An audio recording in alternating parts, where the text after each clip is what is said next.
ଅନ୍ତ ପାଣି ମୁଁ ସିନା ତାକୁ ଜନ୍ମ ଦେଇନି, ହେଲେ ସିଏ ମୋ ବଡ଼ ପୁଅ। ହଉ ସେଇ ବଡ଼ ପୁଅକୁ ନେଇ ସୁଖରେ ରହ। ମୁଁ ଆଜିରେ ମୋ ବାଟ ବାଛି ନେବି।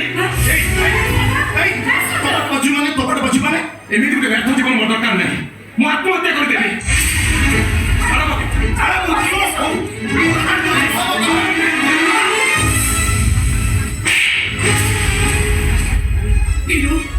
না পুরুষ চাকরি পাই নিজ জীবনটা হারি দেব।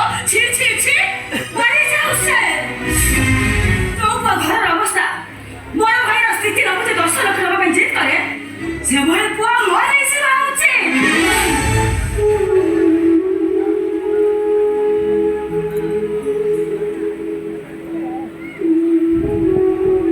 ଆତ୍ମହତ୍ୟା ତାର ନୁହଁ, ମୋର କରିଦେବା ଉଚିତ। କାହିଁକିନା ମୁଁ ତା ବଡ଼ ଭାଇ, ମୁଁ ତାକୁ ଟଙ୍କା ଦେବା କଥା। ଆରେ କୋଉଠୁ ଆଣିବୁ ତୁ ଏତେ ଟଙ୍କା?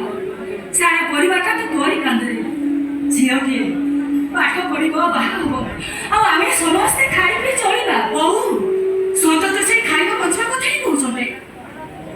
ସଞ୍ଚୟ ଚାକିରି କରିଗଲେ ଆମ ଘରର ଅଭାବ ଅସୁବିଧା ସବୁ ସୁଧୁରି ଯିବନି। ସୁଧୁରିବ ମାନେ 100ରେ ସୁଧୁରିବ। ମାସ ଦିଟାରେ ମୁଁ ଏ ଘର ନକ୍ସା ବଦଳେଇ ଦେବି। ଭାଇ ଆଉ ବାହାରେ କଟିବେନି। ଆମ ଝିଅ ଶ୍ରୀ ସିଏ ଆଉ ସରକାରୀ ସ୍କୁଲରେ ପାଠ ପଢିବନି। ମୁଁ ତାକୁ ଭଲ ସ୍କୁଲରେ ପାଠ ପଢେଇବି। ନୂଆ ଘର କରିବା, ନୂଆ ଗାଡି କିଣିବା। 10 ଲକ୍ଷ ଟଙ୍କା ଆସିବ କୋଉଠୁ? ସେ 10 ଲକ୍ଷ ଟଙ୍କା ମୁଁ ଦେବି। ସାଗର ସଦାୟ এই মতো বন্ধুর ফলো কত এই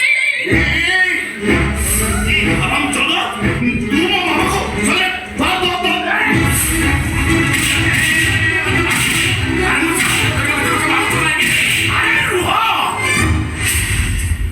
কিন্তু বুঝানে সুদানে মারুছ কোন আচ্ছা ମୋ ସାନ ଭାଇ କଣ ଚାକିରି କରିବ?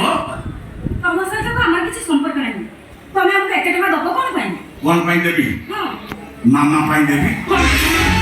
ତୁ ମୋ ପାଇଁ ଦବ? ମତେ ବିଶ୍ୱାସ କର, ମୁଁ ତମକୁ 10 ଲକ୍ଷ ଟଙ୍କା ଦେଇ ତମକୁ କିଛି ଦିନ ପାଇଁ ମୁଁ ମୋ ଘରକୁ ନେଇଦେବି।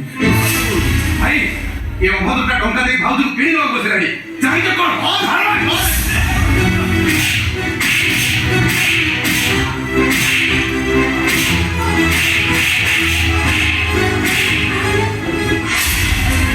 ମାମା ଜଲ୍ଦି ଦେବୁ। ଏଇଟାକୁ ମାରି ଦେବୁ। ଏଇଟାକୁ ମାରିକି ପୋଡ଼ି ଦେବି। ତାକୁ ମାରି ପାପ କରିବା ଦେବେ। ଶାସ୍ତ୍ର କହିଛି ଅତିଥିକୁ ମାରିବା ପାପ। ଏଇଟା କିନ୍ତୁ ଅତିଥି ନୁହେଁ, ଏଇଟା କଥା ଏଇଟା ବାବା। ଅତିଥି କଣ ତୁ ଜାଣିନୁ? ଚିହ୍ନା ଜଣା ଲୋକ ଅତିଥି ନୁହନ୍ତି। ଯେଉଁ ଅଜଣା ଲୋକଟା ବିନା ତିଥି ବିନା ବାର ନ ଜଣାଇ ହଠାତ୍ ଘରେ ପହଞ୍ଚେ ସେଇ ଅତିଥି, ସେଇ ଭଗବାନ। ଆଉ ଅତିଥି ଭଗବାନଙ୍କୁ ସମ୍ମାନ କରାଯାଏ। ଅସମ୍ମାନ ନୁହଁ କି ମାଡ଼ ନୁହଁ।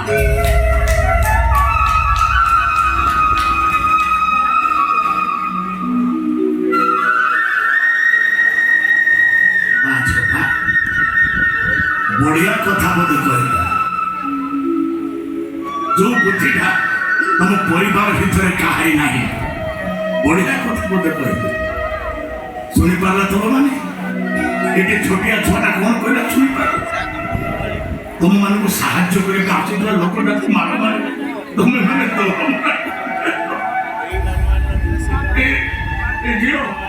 देखो तो मोटे मैंने बहुत मारी तो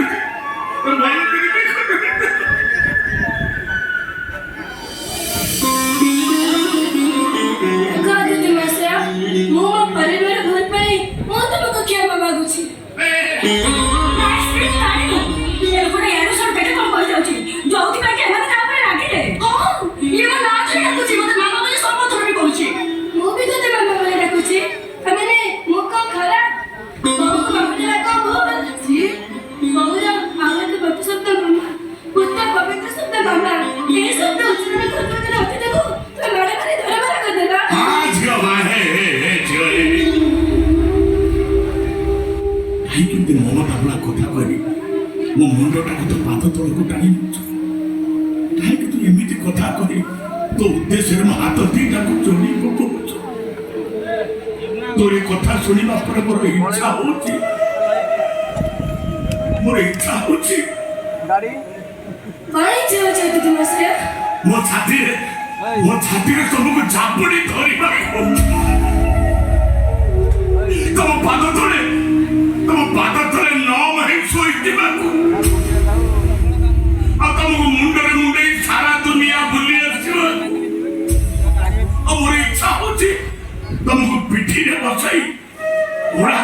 ବାହାର କରିବା ତ ଡର ଲାଗୁଛି। ଆରେ ତମ ପରିବାରର ଲୋକମାନେ ପୁଣି ମତେ ମାରିବେ। କେହି ମାରିବେନି, କାରଣ ମୁଁ ଏ ଘରର ମୁରବୀ। ଆମ କଥା ସମସ୍ତେ ଶୁଣିବେ। ଯଦି ଏ କଥା ସତ, ତାହେଲେ ତୁମ ପରିବାର ଲୋକଙ୍କୁ କହିଦିଅ ତମ ଦାଦା ଚାକିରି କରିବା ପାଇଁ ମୁଁ 10 ଲକ୍ଷ ଟଙ୍କା ଦେବି।